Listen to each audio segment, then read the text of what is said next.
Hello everyone, I'm Aditya Joshi. Welcome back to our channel. I've created India's largest AIIMS community. मेरे पढ़ाए हुए students हर साल AIIMS crack करते हैं. आज की डेट में हमारे अंडर में 400 से ज़्यादा टॉपर्स हैं फ्रॉम ऑल डिफरेंट एम्स.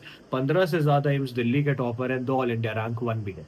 इस वीडियो में हम डिस्कस करेंगे नीट 2026 टफ होने वाला है या इजी होगा. इसका पेपर का हम क्या एक्सपेक्टेशन के साथ चल सकते हैं आगे. लास्ट 2-3 साल में मैंने जब आपको जो प्रिडिक्शंस दिए वो हमेशा ट्रू हुए हैं.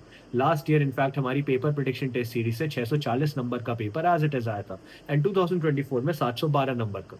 तो I think you can trust this video. Okay, so basically paper tough आएगा कि इजी आएगा उसके पीछे काफी सारे फैक्टर्स होते हैं.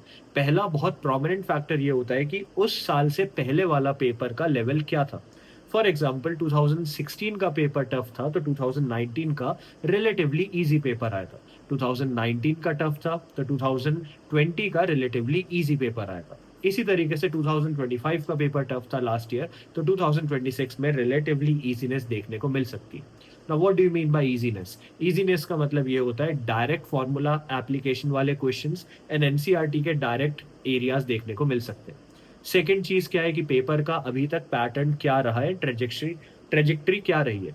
तो इसमें हमें ये देखने को मिलता है कि बच्चों देखो, over the last at least 5 to 7 years NTA जो पेपर बनाने लगा है उसमें हमने देखा है कि पेपर को टफ करने के लिए डिफिकल्टी के साथ साथ लेंथ भी पेपर की बढ़ाई जा रही है.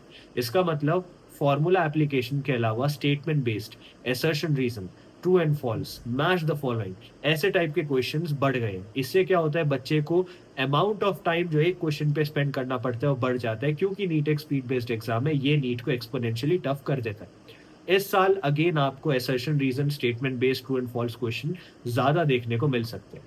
ठीक है, अब बच्चों इस बार पेपर कैसा रहेगा, तो मैं आपको ये बताना चाहूंगा कि पेपर में कुछ पैटर्न बहुत इजी टू डू होगा. कुछ क्वेश्चंस एंड कुछ एलिमेंट्स आपको बिल्कुल formula application based easy to do दिखेंगे. एनसीईआरटी के डायरेक्ट एरियाज भी दिखेंगे. ऐसा इसलिए क्योंकि 2025 का थोड़ा सा ट्रिकी क्वेश्चन पेपर देखने को मिला था. सेकेंड चीज ये है, लेंदी पेपर इस साल देखने को मिल सकता है. There would be some areas जहां पे assertion reason, statement based question ज्यादा देखने को मिले. थर्ड चीज, एनटीए ने जो नोटिस निकाले उसमें जनवरी में एक नोटिस निकाला था जहां पे उन्होंने बोला था कोर कॉन्सेप्ट्स पे फोकस किया जाएगा, ताकि जो पेरिफेरल बोर्ड्स होते हैं एजुकेशन के, जैसे सीबीएसई तो सेंट्रल बोर्ड हो गया, उसके अलावा जो पेरिफेरल बोर्ड्स हो गए, जो आपके स्टेट बोर्ड्स हो गए, जो आपके अदर लैंग्वेजेस के बोर्ड्स हो गए, उनके बच्चे भी नीट के लिए पढ़ सके. अब कोर कॉन्सेप्ट से फोकस करते हुए कहने को तो 2025 का भी पेपर बना था, लेकिन keeping all that in mind ये हमारे फर्स्ट पॉइंट को स्ट्रेंथन कर देगा जो ये बोलता है कि इस साल direct application based questions, direct formula based questions, ज्यादा दिमाग लगाने वाले ना क्वेश्चंस भी देखने को मिल सकते हैं. हालांकि I have to tell you one more thing. बच्चों एक चीज आपको याद रखनी है, 2024 में जैसे स्कोर्स में इन्फ्लेशन देखने को मिला था, बच्चों के 720-700 नंबर आ रहे थे, इतने सारे बच्चों के आ रहे थे, एनटीए नहीं चाहेगा कि कभी भी ऐसा दोबारा हो. इसलिए टू मेक श्योर कि एक ऊपर का थ्रेशोल्ड रहे जो बहुत कम बच्चे क्रॉस कर पाए, there would be some questions जो ट्रिकी होने वाले हैं, जो स्कोर डिफाइनिंग होंगे. ठीक है, ये आपके इसलिए होंगे क्योंकि जो बच्चा ये क्लियर करेगा उसको एम्स जैसे अच्छे कॉलेजेस में एंट्री मिल पाएगी. So basically to summarise this video, इस साल 2026 में मुझे लगता है स्टेटमेंट बेस्ड क्वेश्चंस काफी सारे देखने को मिलेंगे, डायग्राम बेस्ड क्वेश्चंस बहुत सारे देखने को मिलेंगे, क्योंकि लास्ट ईयर भी डायग्राम बेस्ड क्वेश्चंस बढ़ गए थे.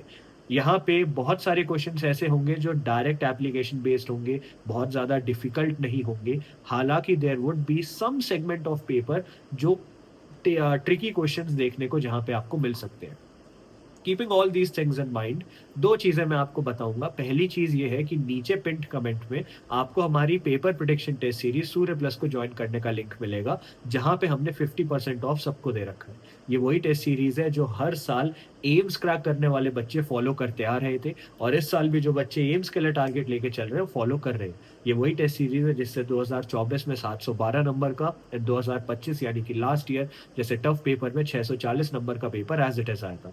इसकी प्रूफ वीडियो नीट होने के 7 डेज के अंदर एम्स दिल्ली की टॉपर इरम काजी एम्स दिल्ली की topper, all India rank 1 Iram Kazi ने बनाई थी, आप जैसे बच्चों के दिए हुए स्क्रीनशॉट्स के थ्रू।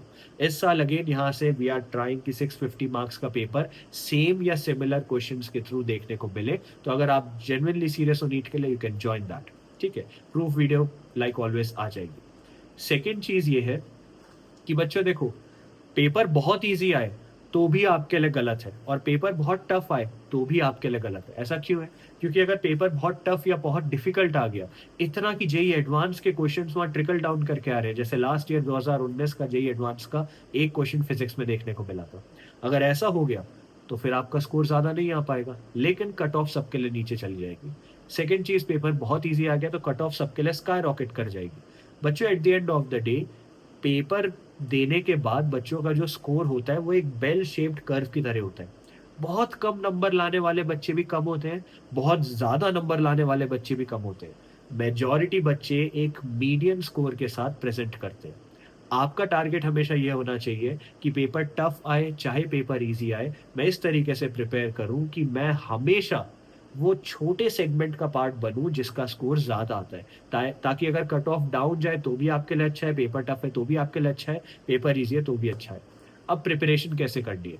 टेस्ट सीरीज़ का मैं आपको बता चुका हूँ, जॉइन आप या जाके कर सकते हैं। इसके अलावा इस समय एनसीईआरटी की मेरी मार्किंग्स प्लीज़ कंप्लीट करो, वहाँ से क्वेश्चन्स आपको देखने को गारंटीड मिलेंगे। जिनको नहीं पता, बायो के एनसीईआरटी में 4 जगह examples, tables, diagram, summary 70 to 73% question यहाँ से पूछे जाते हैं। फिजिक्स और केमिस्ट्री के एनसीईआरटी में solved example, index question, points to ponder की टेबल, समरी के नीचे डायमेंशंस टेबल। ये करना बहुत ज़रूरी है। पीवाईक्यू जब आप करो, don't go for 30 years chapter by chapter, go year by year and 5 से 6 साल के पहले अच्छे से करके एनालिसिस पे फोकस करो।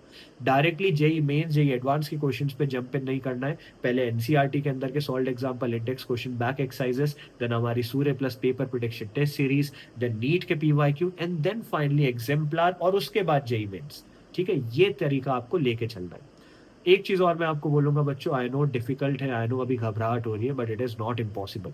अगर 1% चांस भी है कि कुछ हो सकता है, फाइट फॉर दैट चांस। ठीक है? तो पेपर इस साल बहुत ज़्यादा घबराने की आपको ज़रूरत नहीं है। ऐसा out of the box paper मुश्किल है आए। There are very few chances कि ऐसा पेपर आ सकता है। At the end of the day obviously NTA के हाथ में होता है सब कुछ कैसा है, and we can only predict based on हमारी अभी तक की ट्रैजेक्टरी या पास्ट एक्सपीरियंसेस क्या रहे। ओके? अपनी प्रिपरेशन अच्छी रखो, दैट्स इट।